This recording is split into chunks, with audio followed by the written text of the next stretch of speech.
Welcome to How You Livin', a transformative podcast featuring best-selling author, inspirational speaker, and minister, Dr. Rick Rigsby. And now, Dr. Rick.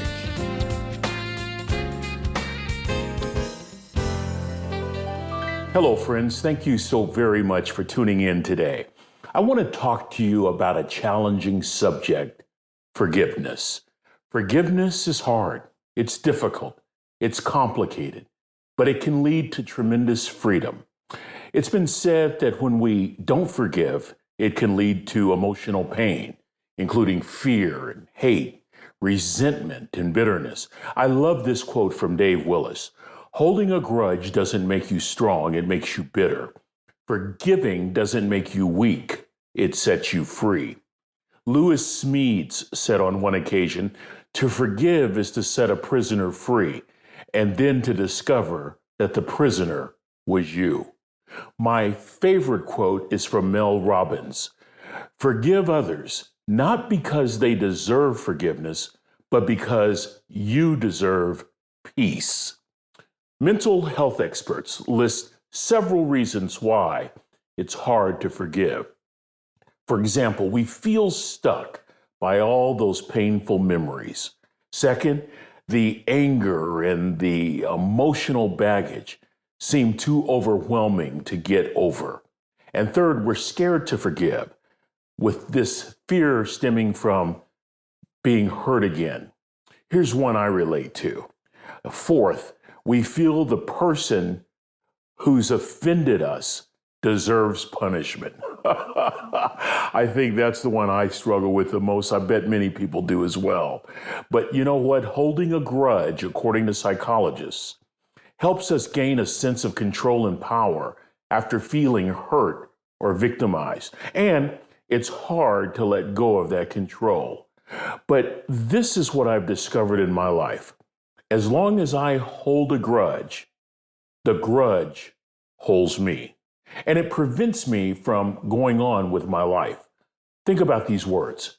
As long as we hold a grudge, that grudge is actually holding us and actually stopping us from any kind of forward progress. There was a great article in Psychology Today a couple of years ago, back in 2014, and the writers of the article noted the following. Forgiveness is not saying what happened was okay. Forgiveness is not saying you accept the person who wronged you. Forgiveness is making a simple choice. Not easy, but a simple choice to accept what happened. Forgiveness can mean you let go. Forgiveness can mean you step into your present rather than remaining anchored in your past. Friends, wherever this podcast finds you today, I want you to remember a couple of things. You do hold the power to make a choice to forgive. And choosing to forgive is a great display of strength.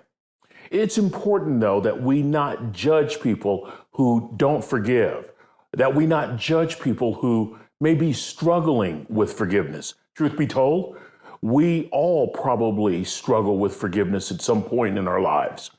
Forgiveness is a personal journey. I mean, think about it for a second.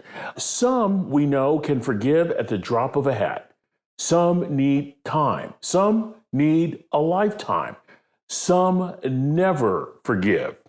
You might be listening to this podcast today and saying, Rick, I'm tired of the torment, but the truth is, I've tried and tried to get over this. I just cannot forgive. What can I do? Well, I bet a number of people feel that way listening. And for those of you who feel this way, let me share the story of someone who found peace not by forgiving, but by learning not to hate. I came across this person recently who said he never forgot or forgave the atrocities upon him and his family. Yet he describes himself as the happiest man on earth.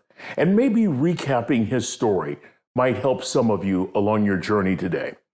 Several months ago, I did a podcast about happiness and making a choice to be happy. It was in that podcast that I introduced you to Eddie Jaku, a man who epitomizes happiness. In fact, Eddie wrote a book titled The Happiest Man on Earth, The Beautiful Life of an Auschwitz Survivor. And in that book, we discover that Eddie, who presently is 101 years of age, has every reason in the world to be angry. He should be riddled with bitterness and resentment. This man lost both his mother and his father in the Holocaust. He barely escaped with his own life. Yet today, 8 decades after surviving the horrors of a death camp, Eddie says he harbors no anger, no bitterness, no resentment. The survivor of Auschwitz summarized his experience during a TED Talk a few years ago at age 99. He got a standing ovation. I would highly recommend you look that TED Talk up. Just Google Eddie Jaku, Jaku. You see, friends, I think that Eddie's story is absolutely remarkable for a couple of reasons. Number one, I think it speaks to the complexity and the difficulty of forgiveness. But number two, there might be an option here. There might be an alternative for folks who are struggling in their personal journey with regard to trying to forgive. I read Eddie's book in one day. His story is unbelievable. His book is amazing. I was first introduced to Eddie after watching an interview of him on the Today Show. Listen to this.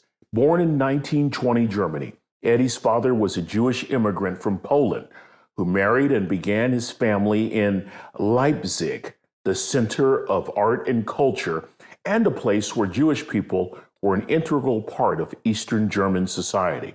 And although the family was Jewish, Eddie said, quote, "Our religion did not seem as important to us as being good citizens. We practiced our traditions, we observed our holidays, but our loyalty and our love was for Germany. As Eddie says, we considered ourselves Germans. Germans first, Germans second, then Jews. But everything changed following World War I. You recall Germany lost the war, slipped into economic ruin. The victorious Allied forces demanded reparations, more money than Germany could pay. This resulted in food and fuel shortages, staggering poverty, massive suffering. German people were humiliated and angry.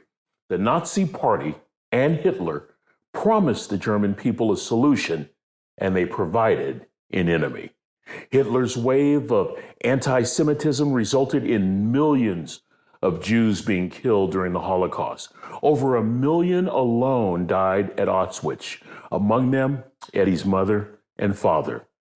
In his book, The Happiest Man on Earth, The Beautiful Life of an Auschwitz Survivor. By the way, Eddie's full name is Abraham Solomon Jakubowicz. Eddie recounts the horrific episodes of torture during a seemingly endless journey of one death camp after another. And while he says he will never forgive, he has learned to free himself from the past by not hating his oppressors. Listen to what he said. Eddie said, "I made a promise to God that if I lived, I would become an entirely new person, dedicating the rest of my life to putting right the hurt that had been done to the world by the Nazis, and that I would live every day to the fullest." Here are 3 great quotes for you to consider from Eddie's book.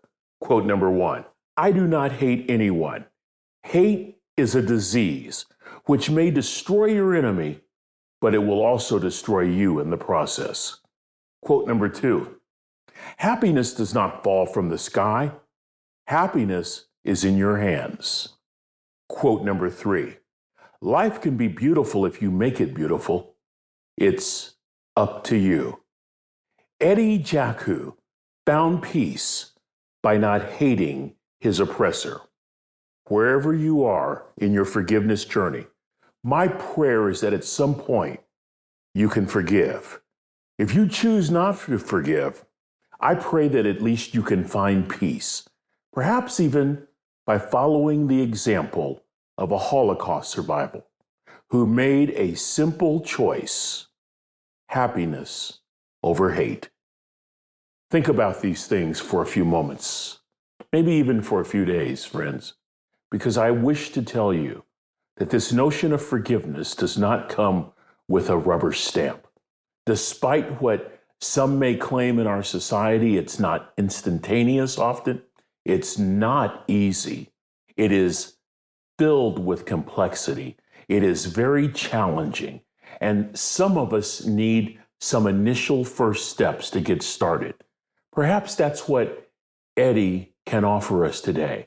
Some initial first steps toward forgiveness by saying, I am going to choose happiness over hate. Let's dwell on these words for a few days. Well, that's going to do it for this episode. Until we meet again, this is Dr. Rick, asking the most important question I can ask. How you living? Are you ready to make an impact in your world right now? Do you want to stop existing and start living your best life right now? Dr. Rick wants to give you the first chapter of his best-selling book, Lessons from a Third Grade Dropout, absolutely free. Just go to www.rickrigsby.com/free gift to get the print or audiobook right now. This is thepodcastfactory.com.